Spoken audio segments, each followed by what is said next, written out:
본문 말씀을 중심으로 사랑 가장 고귀한 낭비, 사랑 가장 고귀한 낭비라는 제목으로 함께 하나님 말씀을 나누도록 하겠습니다.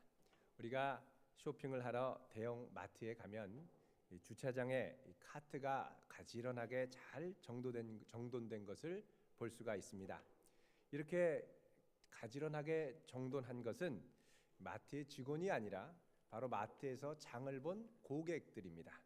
무엇 때문에 이렇게 열심히 정돈할까요? 그 이유는 카트를 사용하기 위해서 내 돈 100원이 그 안에 들어가 있기 때문에 그렇습니다. 그냥 아무 곳에나 방치하고 100원을 버리는 것이 아까운 것이죠. 그 100원을 놓고 가면 100원을 낭비한다라고 생각을 합니다. 그래서 이 100원 낭비하지 않기 위해서 열심히 카트를 제자리에 정돈하고 100원을 받아오는 것입니다. 우리의 의식 속에 이 낭비라고 하면 부정적인 느낌이 많이 듭니다. 낭비하는 건 좋지 못한 것이고, 또 낭비하는 사람이 누군지는 모르지만 좀 지혜롭지 못하고 어리석다라는 생각을 합니다. 그도 그럴 것이 우리가 살아가는 이 시대는 효율성을 중시하는 시대이기 때문에 그렇습니다. 여러분, 효율성이라는 것이 뭡니까? 시간과 돈 그리고 인력과 같은 모든 자원들을 낭비 없이 효과적으로 능률적으로 사용하는 것이 바로 효율성입니다. 이런 시대에 우리들은 낭비한다라는 것을 상당히 불편하게 생각을 합니다. 시간 낭비, 돈 낭비 하는 거 참 싫어하죠. 오늘부터 시작하는 이 마태복음 26장은 본격적으로 예수님의 순환과 또 십자가 사건이 전개가 됩니다. 그동안 준비하셨던 예수님의 모든 사역이 이제 최고의 클라이막스를 향하여 나아가는 것입니다.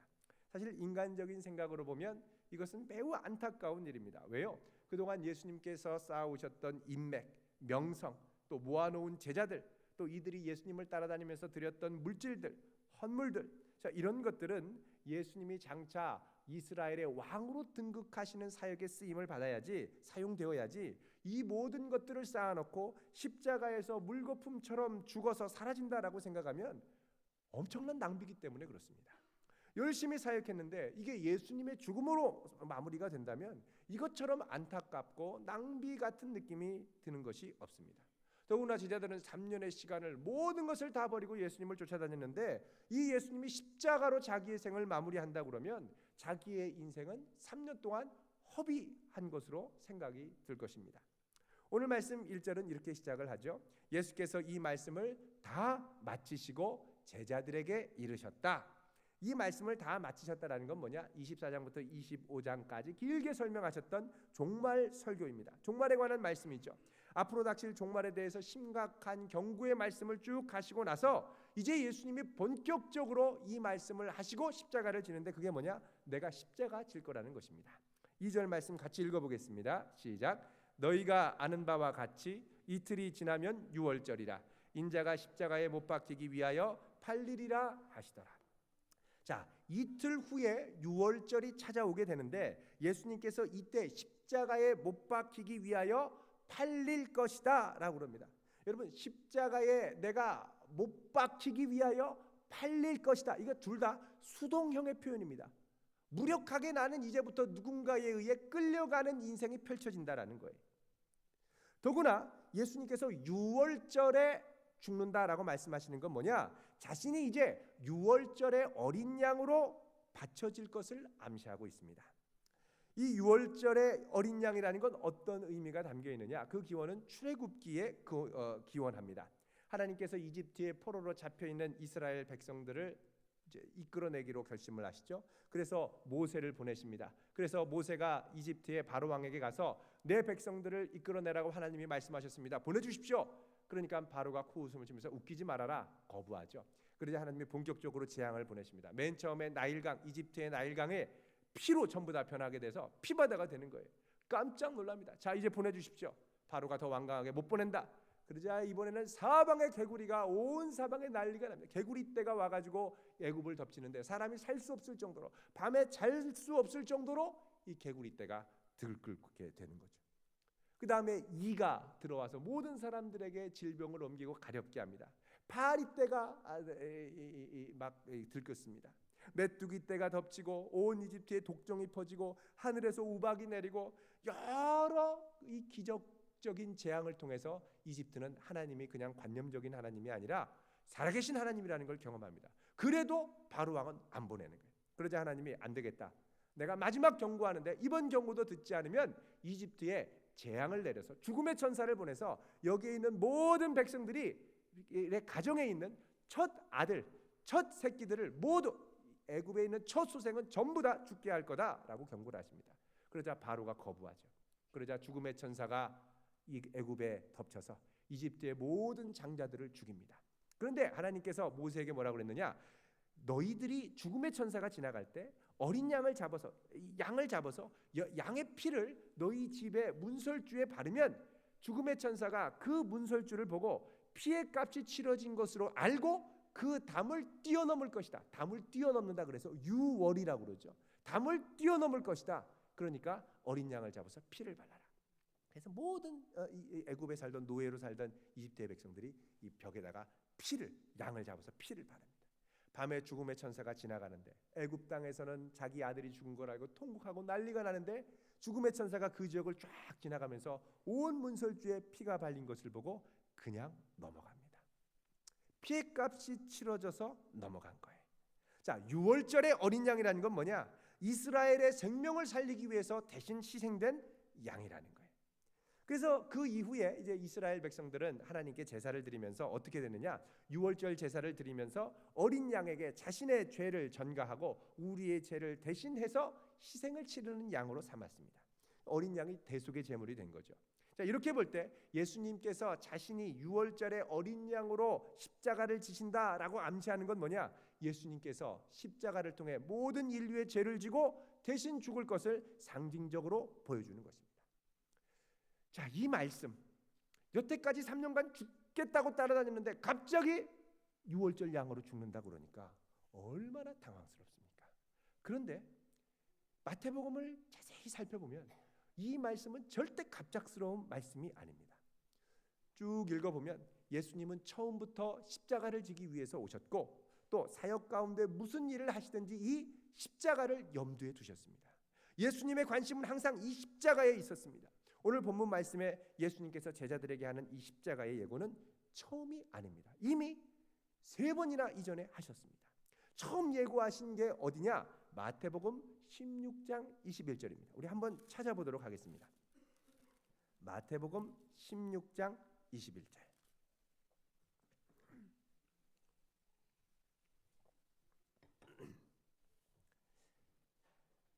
27쪽이죠. 우리 같이 읽어보겠습니다. 21절 시작. 이때로부터 예수 그리스도께서 자기가 예루살렘에 올라가 장로들과 대제사장들과 서기관들에게 많은 고난을 받고 죽임을 당하고 제3일에 살아나야 할 것을 제자들에게 비로소 나타내시니. 자, 여기 보면 예수님께서 이때로부터, 자, 여기서부터 본격적으로 십자가에 대한 말씀을 시작하셨다는 겁니다. 그런데 제자들에게 비로소 나타내셨다라는 말은 뭐냐? 그동안 이 말을 하기 위해 기다리다가 드디어 하나님의 때가 차서 본격적으로 비로소 말씀하기 시작하셨다는 거예요. 다른 말로 하면 예수님의 마음에는 늘 이 십자가에 대한 이야기를 해야 되겠다라는 생각이 있으셨던 거예요. 근데 여태까지 멈췄습니다. 하지 않았습니다. 왜 그럴까요? 제자들이 예수님을 오해하고 착각했기 때문에 그렇습니다. 그래서 16장 16절 유명한 고백이죠. 시몬 베드로가 주는 그리스도시요 살아계신 하나님의 아들이십니다라는 정확한 신앙 고백을 하자마자 그러면 이 그리스도요 살아계신 하나님의 아들이 본격적으로 하실 일이 뭐냐? 바로 십자가를 지는 것이다라는 걸 얘기하신 겁니다. 제자들이 예수님이 누구신지 깨닫기를 기다렸다가 깨닫고 나자 본격적으로 예수 그리스도의 십자가를 말씀하신 것입니다. 근데 십자가를 지는데 뭐라 그러냐? 21절에 보면 제사장들과 서기관들에게 많은 고난을 받고 죽임을 당하고 다 수동형의 동사로 사용된 걸 볼 수 있습니다.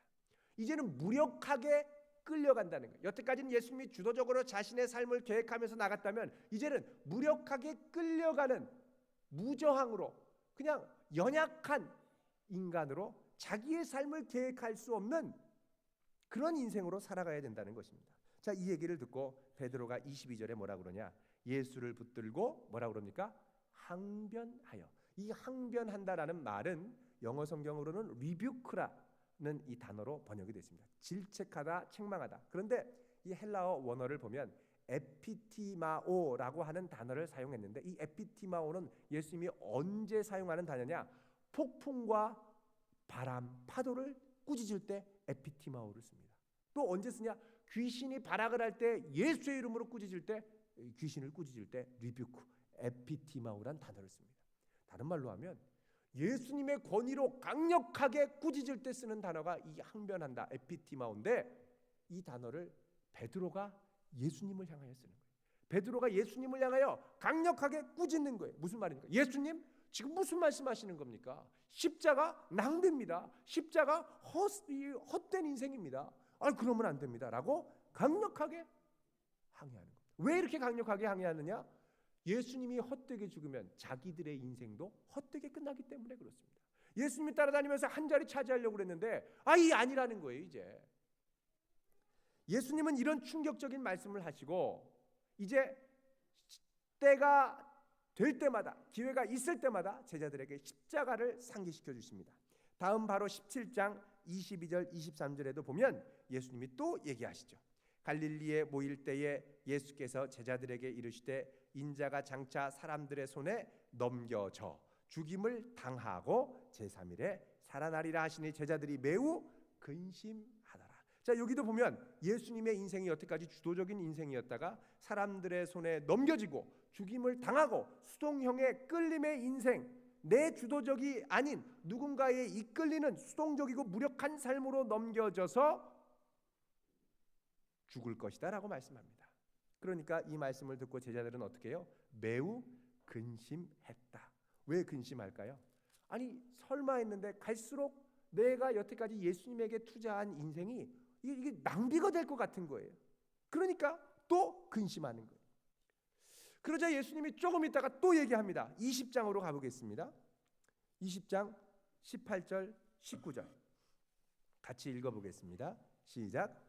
보라, 우리가 예루살렘으로 올라가노니 인자가 대제사장들과 서기관들에게 넘겨짐에 그들이 죽이기로 결의하고 이방인들에게 넘겨주어 그를 조롱하며 채찍질하며 십자가에 못 박게 할 것이나 제3일에 살아나리라. 아멘. 자, 여기 보면 예루살렘으로 올라가노니, 자, 올라가는 건 예수님이 주도적으로 가는데 그 다음에 어떻게 해요? 대제사장들과 서기관들에게 넘겨지고 그들이 죽이기로 결의하고 이방인 로마 군병들에게 넘겨줘서 조롱하고 채찍질하고 십자가에 못 박게 할 것이다. 그런데 제3일에 살아나리라. 이 살아나리라는 것은 원어로 보면 수동형의 표현입니다. 지금 예수님은 이제부터 주도적으로 끌어왔던 나의 인생이 수동적으로 넘겨지는 삶으로 갈 거라고 얘기를 합니다. 이 세 번째 얘기하시고 드디어 26장 종말에 대한 긴 설교를 하자마자 예수님이 또 얘기하시는 거예요. 근데 여기도 보면 26장 2절로 다시 넘어오시면 인자가 십자가에 못 박히기 위하여 팔리리라. 이것도 다 수동형의 표현으로 지금 나가고 있습니다. 자, 인간적으로 보면 이 십자가의 길은 고난의 길이고 비참한 길이고 그동안 쌓아올린 모든 것을 일순간에 날리는 낭비의 길입니다. 그러나 예수님께서는 내 삶이 내 뜻대로 갈 수 없고 무력하게 누군가에 의해 끌려가는 인생이 되지만, 인간적으로 볼 때는 낭비고 비참함이지만 그 가운데 하나님의 섭리와 주권을 굳게 확신하고 계십니다. 그러니까 십자가의 길은 내 주도로 가는 게 아니라 끌려가는 거지만 반드시 가야 한다고 거듭해서 말씀하고 계시는 거예요. 고난의 소용돌이 가운데 하나님의 섭리와 주권을 신뢰하며 나갔다는 것입니다. 자, 이 모든 수동형의 표현을 신학적으로는 뭐라고 얘기를 하느냐? 신적 수동태다 그럽니다. Divine Passive라고 합니다. 이게 뭐냐? 하나님의 인류 구원의 역사가 일어나는데 수동적으로 일어나는 거예요. 이 수동의 주체, 인간적인 주체는 누구냐? 인간입니다. 예수님이 팔리고 끌려가고 못 박히는 건 대제사장과 로마의 군병이지만 그 배후에 참된 주는 누구냐? 하나님의 역사라는 거예요. 십자가의 사건은 인간적으로 볼 때 인간이 주도하는 역사예요.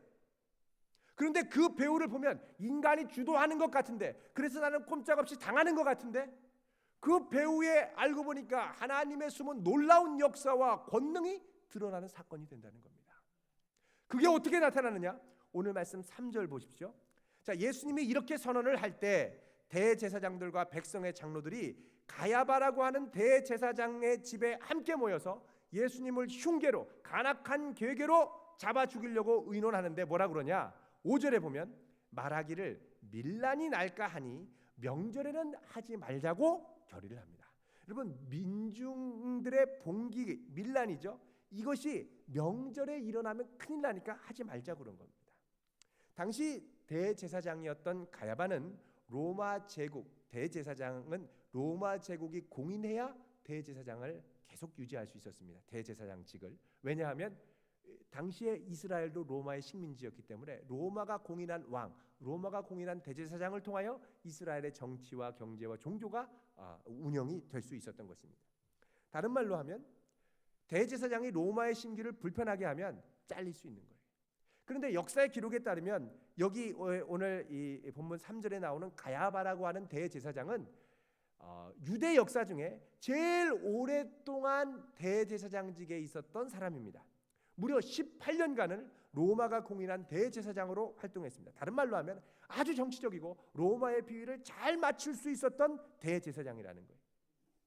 그런데 이 대제사장이 염려하는 건 뭐냐? 로마를 불편하게 하면 안 돼요. 당시에 이 유월절은 이스라엘의 출애굽 기억이 자꾸 떠오르기 때문에 이거를 기점으로 자꾸 민중봉기가 종종 일어났었습니다. 그래서 민중봉기가 일어날 때마다 로마 총독 바꾸고 그 다음에 대제사장을 갈아치웠어요.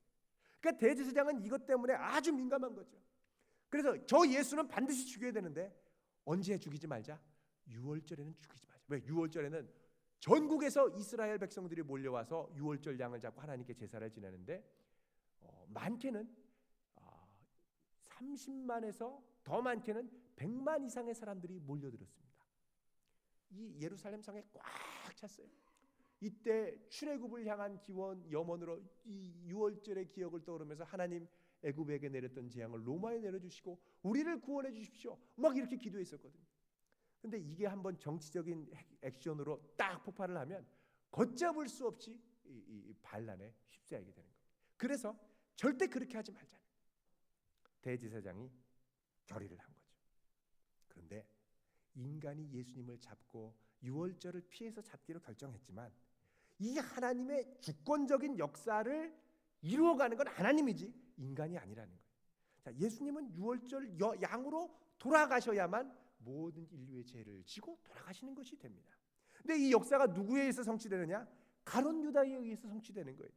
자, 보십시오. 16절. 그가 그때부터 예수를 넘겨줄 기회를 찾더라. 아니, 대제사장들이 섭외한 것도 아닌데 유다의 마음이 확 바뀌어서 어떻게 해요? 자기 발로 걸어가서 예수를 팔 테니까 얼마 줄래? 은 30 줄게. 그러니까 그때부터 예수님을 팔 기회를 보는 거예요. 그게 받다가 자기들이 사인을 보내면은 이 로마 군병들, 이스라엘 대제사장들의 이 군병들, 호위병들이 와가지고 예수를 잡아가기로 사인을 보낸 거죠. 그 사인을 보냈더니 그때가 언제냐? 유월절 전에 와서 잡아가라는 거예요. 이때가 좋은 기회니까. 근데 이 대제사장은 좀처럼 이 예수님을 잡을 기회를 갖지 못했는데 유월절 바로 전전날에 와가지고 잡으라고 그러니까 얼마나 좋은 기회인데 사실 망설여지는 거예요. 그러나 예수를 잡으려는 탐욕이 더 강했기 때문에 예수님을 유월절 전에 잡아서 넘겨서 죽여서 유월절에 죽게 만든 거예요. 그래서 결국 예수님을 죽이는 건 이 대제사장들이 계획하고 끌고 가는 것 같았지만 그 배후에 뭐가 있었느냐?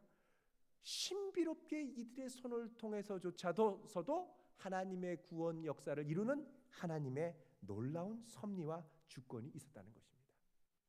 여러분, 성도에게는 하나님의 주권에 대한 확신이 있어야 됩니다.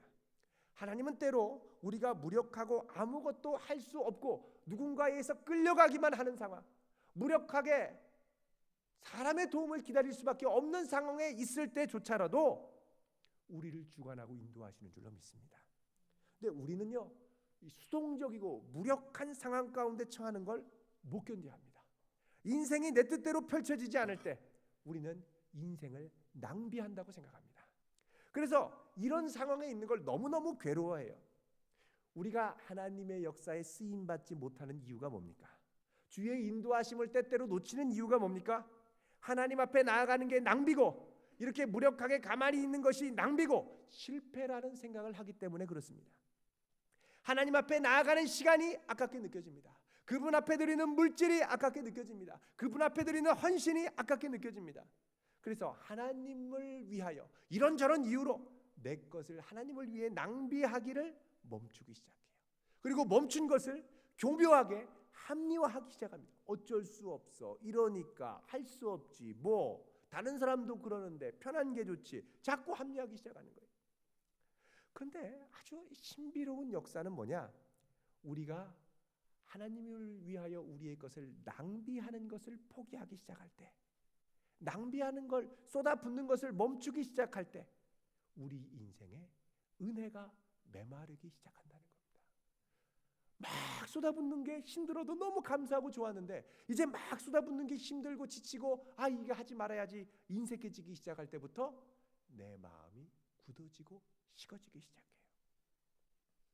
오늘 본문 말씀 6절에는 한 여인이 등장합니다. 이 여인은 낭비라는 관점에서 보면 자기 인생을 엄청나게 낭비하는 여인이었습니다. 오늘 말씀 6절에 이렇게 시작하죠. 예수께서 베다니 나병 환자 시몬의 집에 계셨다. 여러분, 당시에 나병 환자는 나병이 있으면 격리돼서 살아야 됐습니다. 그런데 나병 환자 시몬의 집에 함께 있었다라는 말은 뭡니까? 이 나병 환자 시몬이 예수님의 능력으로 치유받았다는 것입니다. 이 베다니는 요한복음에 보면 나사로가 살아났던 예수님이 특별히 사랑하셨던 마을이었습니다. 자, 이 집에 계실 때 한 여자가 예수님 앞에 나왔습니다. 7절에 보면 이 여자가 매우 귀한 향유 한 옥합을 가지고 와서 식사하시는 예수님의 머리에 부었습니다. 당시에 식사할 때는 우리처럼 앉아서 먹는 게 아니라 의자가 없었으니까요, 옆으로 비스듬히 누워서 같이 식사를 했었습니다. 근데 이 예수님께 와서 그 귀한 향유 하나를, 한 옥합을 다 쏟아 붓는 거예요. 자, 쏟아 부으니까 이 제자들이 뭐라 그러냐? 8절에 읽어보겠습니다. 시작. 제자들이 보고 분개하여 이르되 무슨 의도로 이것을 허비하느냐? 화가 났어요. 왜요? 예수님께 이렇게 하는 건 인생을 허비하는 거라는 거예요. 왜 쓸데없이 낭비하냐는 거예요. 아니, 이 여자가 자기 걸 갖고 자기의 귀한 걸 드리는데 왜 허비한다고 비난합니까? 왜냐하면 이 여인이 예수님께 부은 이 향유가 어마어마하게 비쌌기 때문에 그렇습니다. 마가복음에 보면 이것이 순전한 나드 한 옥합이라고 합니다. 이 나드라는 건 당시에 인도에서 무역을 통해서 수입해왔던 아주 비싼 건데, 이 가격이 얼마나 되느냐? 다른 공간복음서에 보면 300데나리온 이상을 받을 수 있는 가격이라고 합니다. 300데나리온. 오병이어의 기적에 보면 5,000명, 장년만 5,000명이죠. 그러니까 많게는 여인과 아이까지 하면 한 2만 명 가까운 사람들을 먹이는데 200데나리온 정도의 이 값이 든다고 합니다. 그러니까 우리가 외식해서 밥을 먹을 때 도시락 2만 명분을 주문하는 그 값과 비슷해요. 계산하면요, 대략 BMW 한 대 값 정도 됩니다. 이 향유 하나가 얼마나 비싼지 BMW 하나예요. 이거 하나 다 부면 BMW 날아가는 거예요.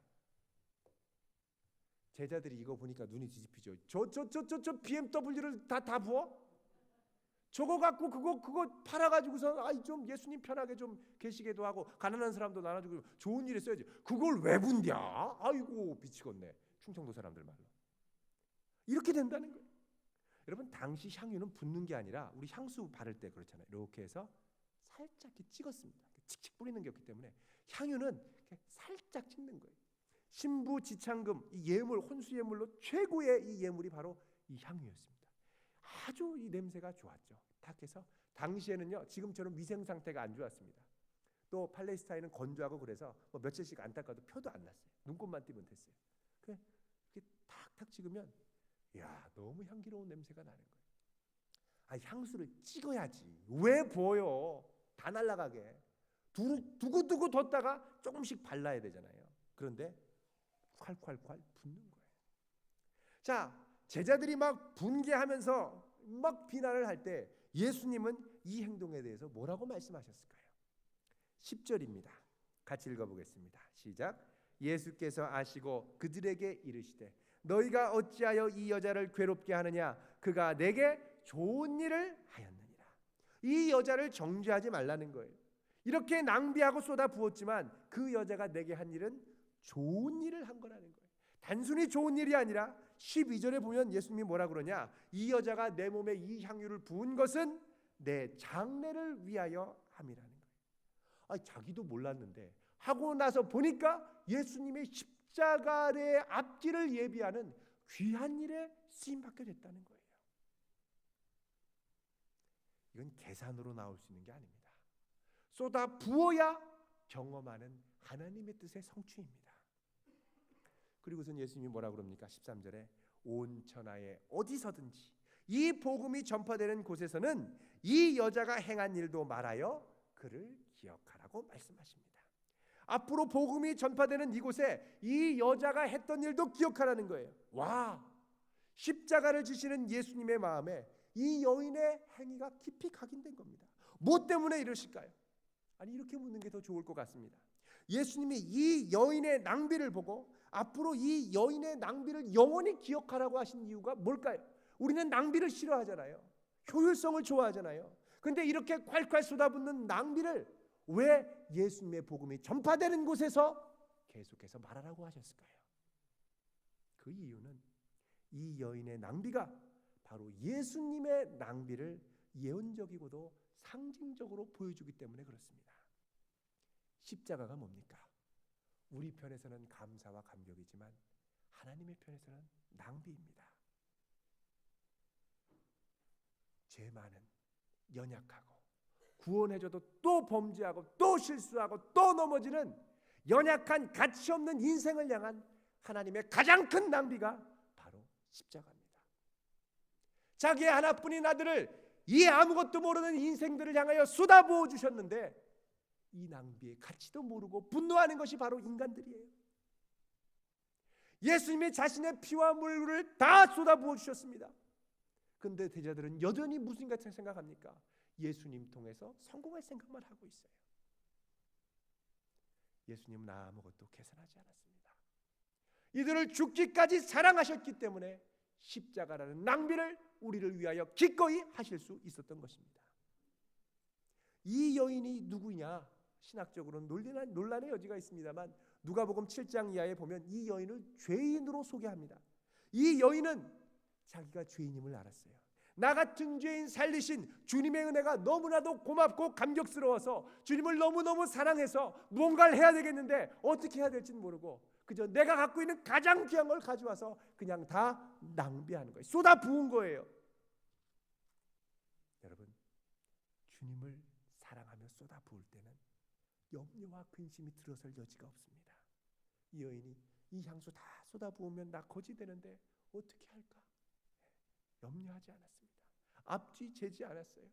이 엄청난 은혜를 주신 앞에 내가 할 수 있는 건 뭐냐? 결국 내게 있는 모든 걸 주님을 위해 아낌없이 쏟아붓는 낭비 외에는 아무것도 할 것이 없더라는 거예요. 이렇게 하지 않으면 자기가 견딜 수가 없었어요. 그런데 나중에 이렇게 하고 나니까 자신의 이 낭비가 예수님의 죽음을 준비하는 가장 고귀한 행동이 되었던 것입니다. 이 여인도 예수님의 십자가의 역사와 같이 신비로운 신적 수동태의 역사를 경험한 것입니다. 사랑은 낭비하는 것입니다. 사랑 앞에는 조건과 효율성의 논리가 사라집니다. 왜요? 사랑하면 사랑하는 대상 자체가 유일한 목적과 이유로 바뀌기 때문에 그렇습니다. 내가 쏟아붓는 것이 오직 사랑하는 그 하나를 위한 것이면, 그 사람 한 사람을 위한 것이면 그 어떤 것도 아깝지 않습니다. 그가 유일한 이유와 목적이 되기 때문에 그가 기쁘면 나도 기쁘고요. 희생했지만 그 희생이 아깝지 않아요. 이게 바로 뭐냐? 고귀한 낭비입니다. 허비가 아니라 고귀한 낭비입니다. 이 고귀한 낭비를 효율성의 논리로 따지고 들어가면 못마땅하고 분노하게 됩니다. 대표적인 예가 바로 제자들입니다. 또 오늘 본문 14절 이하에 나오는 가룟 유다입니다. 가룟 유다는 유대의 독립을 꿈꿨습니다. 열심당원 출신으로 예수님을 통하여 한몫 차지하고 유대의 독립을 이루려는 열망이 있었습니다. 그런데 십자가를 자꾸 져야 한다고 예수님이 말씀하시니까 실망한 거예요. 이 예수님을 통해서는 내 목적을 효과적으로 달성할 수 없겠다라고 생각이 든 거예요. 그래서 결국 그가 선택한 게 뭡니까? 예수님 대신 배신과 돈입니다. 15절 보십시오. 내가 예수를 너희에게 넘겨주리니 얼마나 달아주려느냐. 이 말은 뭐냐? 내가 하는 이 행위가 얼마의 가치로 환산할 수 있겠느냐는 거예요. 효율성과 가치를 달아보는 겁니다. 효율성의 논리는 결국 하나님의 뜻을 이루지 못하고 방해하고 가로막는 결과만을 가져옵니다. 여러분, 효율성이라는 게 뭡니까? 내가 생각할 때 최고 좋은 방법을 찾는 게 효율성입니다. 그러나 사람의 지혜가 하나님의 지혜를 앞서지 못합니다. 하나님의 지혜는 많은 경우에 사람의 우둔함과 미련함과 어리석음을 통해 신비롭게 드러납니다. 미련하고 어리석은 행위를 통해 하나님의 능력이 드러나는 것입니다. 어느 집사님이 계셨습니다. 이 집사님이 사고로 다리가 골절이 됐어요. 근데 주님 사랑하는 마음으로 전도를 하러 돌아다녔어요. 저희 교회도 이렇게 사고로 다치신 분이 계신데 병원에서는 막 이러면 안 된다고 큰일 난다고 그랬어요. 어떻게 보면 정말 무모하고 어리석은 행동이었어요. 근데 이분이 막 주님이 주시는 마음으로 어떻게든 전도를 하고 싶은 거예요. 막 돌아다니셨어요. 그러면은 큰일 난다. 나중에 평생 불구로 산다고 그랬어요. 뼈가 붙어야 전도를 하든 말든 하잖아요. 근데 놀라운 사건이 일어났습니다. 다시 검사를 해보니까 전도하다가 다리가 붙어버렸어요. 뼈가 붙어버렸어요. 우리가 주님 앞에 드리는 고귀한 낭비는 절대 허비가 아닙니다. 주님 앞에 드리는 시간, 주님 앞에 쏟아붓는 물질, 주님 앞에 드리는 정성, 헌신, 이 모든 것을 주님은 기억하시고 말씀하십니다. 내가 나에게 좋은 일을 하였느니라. 고귀한 낭비의 대표적인 것이 있습니다. 바로 예배와 섬김입니다. 예배란 뭡니까? 예배의 대상이신 하나님이 나의 유일한 이유와 목적이 되는 시간입니다. 그분을 위해 내 시간을 아낌없이 쏟아붓는 거예요. 내 마음을 쏟아붓는 거예요. 내 정성을 쏟아붓는 거예요. 내 소중한 물질을 쏟아붓는 거예요. 그러나 세상적인 눈으로 보면요, 예배하는 시간은 낭비하는 겁니다. 예배의 본질이 낭비입니다. 여러분, 예배는 내가 뭔가 유익을 얻는 것도 있겠지만 그 본질은 뭐냐? 사랑하는 분 앞에 쏟아드리는 낭비예요. 사랑하는 주님과 한없이 시간을 보내며 내 것을 내어드리며 사귐이 있는 것입니다. 여러분, 사랑하는 자녀들 함께 있으려면 돈을 쓰게 됩니까? 안 쓰게 됩니까? 쓰게 돼요. 사랑하는 이들과 시간을 같이 하려면 음식도 사줘야 되죠. 커피도 같이 나눠야죠. 돈 쓰게 돼요. 사랑하면 낭비하게 되어 있습니다. 어떤 분은 자기야 사랑해 그래놓고 아무것도 상대를 위해 낭비하려고 하지 않아요. 오히려 낭비하려고 그러면 화를 낸다고 그래요. 데이트 처음 할 때 서로가 너무 마음에 들었는데 여자가 딱지를 놓는 경우가 있습니다. 그때는 남자가 지갑을 안 가져오고 계산을 여자에게 시킬 때 확 틀어집니다. 여러분, 우리 시대에는 익숙해 있는 효율성의 논리로 자꾸 접근하려고 합니다. 그런데 효율성을 따지기 시작하면요, 우리에게 중요하게 들어오는 사안은 하나님이 아니라, 그분의 영광이 아니라, 그분의 사랑이 아니라 편안함, 효과, 편의, 효율성, 능률, 거리, 유익, 성취, 성공이 더 중요하게 다가옵니다. 하나님을 향하여서도 이런 논리로 다가가려고 해요. 예배보다는 돈이 우선이고, 섬김보다는 편안하게 신앙생활하는 것이 우선이고, 교회 다님으로 받을 수 있는 유익이 내가 드리는 섬김보다 앞서게 됩니다. 그래서 예배도 효율적인 예배를 생각해요. 결국 효율성만을 따지다 보면 남는 게 뭡니까? 교회 가지 않고 집에서 인터넷 방송 보고 앉아 있는 거예요. 텔레비 틀면 좋은 목사님들 다 나와서 은혜로운 설교하죠. 지난번에 어떤 데를 갔더니 목사님 너무 반갑습니다. 저는 매일 극동 방송을 듣습니다. 그런데 교회는 나가지 않아요. 은혜 받는 건 좋지만 내 것을 쏟아부으며 깨뜨리는 것은 아까운 겁니다. 예배는 설교 듣는 것도 예배지만 처음부터 마지막까지의 이 모든 시간이 하나님 앞에 거룩하게 드려지는 전체가 예배인 것입니다. 주님 앞에 내 것을 쏟아붓고, 유명한 영성가 중에 미르바 던이라는 분이 있죠. 이분의 말처럼 하나님의 고귀한 광의에 빠져드는 가장 고귀한 낭비, 이게 바로 예배인 것입니다. 여러분, 또 섬김이라는 것이 뭡니까? 주님의 손과 발로 나의 것을 들여서 쓰임 받는 거예요. 내 것을 낭비하는 거예요. 주님의 손과 발이 되어드리기 위해서. 그런데 그 주님의 손과 발이 되어드리는 걸 아까워하는 거예요. 차라리 그 시간이 있으면 효율적인 성취와 성공을 위해 사용하고 싶어합니다. 그래서 향유 쏟아붓지 않고 그냥 간직하고 있다가, 주님 제가 살짝 찍어드릴게요. 그리고 탁 찍어드리고 이렇게 빨리 뚜껑 닫는 거예요. 아우, 주님 제가 귀한 거 찍어드렸어요. 또 한참 있다가 또 향기가 없어질 만하면 또 찍어드리고. 여러분, 향유는 찍어드려서는 안 됩니다. 쏟아 부어야 할 줄로 믿습니다. 우리에게 있는 향유를 찍어 바르기만 할 때 점점 예배의 자리가 기쁨의 자리가 아니라 의무의 자리로 바뀌기 시작합니다. 어떤 분은 설교 듣고 가기만 하면 된다고 생각해요. 그러나 이 시간 전체가 주 앞에 쏟아붓는 시간이라는 것입니다. 사랑은 효율성을 계산하지 않습니다. 사랑은 어떻게 그를 위하여 기분 좋게 감동시킬까를 고민합니다. 감동을 위하여 무엇을 낭비할까를 고민합니다. 여러분, 예수님 사랑하십니까? 기꺼이 나의 소중한 것을 낭비하길 바랍니다. 내 주변에 사랑하는 사람들이 있습니까? 그들을 위해 예수님의 손과 발이 돼서 기꺼이 나의 소중한 것들을 낭비하시기를 바랍니다. 그러다 보면 나도 모르게 이 여인과 같이 하나님의 뜻을 놀랍게 성취하면서 영광을 돌리는 아름다운 생으로 쓰임받게 될 것입니다. 우리의 부르심은 효율성을 중시하는 이 세상에서 어떻게 주님의 도움으로 성공하느냐가 아닙니다. 어떻게 이 효율성의 세상에서 아낌없이 고귀한 낭비를 그분을 위하여 쏟아부을 수 있을까를 고민해야 합니다. 오늘 말씀의 결론을 맺겠습니다. 예수님을 더욱 사랑하시길 바랍니다. 더 깊이 사랑하시길 바랍니다. 그래서 이 주님을 위하여 나의 것을 아낌없이 쏟아부어 드리는 거룩한 성도 되시길 주님의 이름으로 축원드립니다. 기도하겠습니다.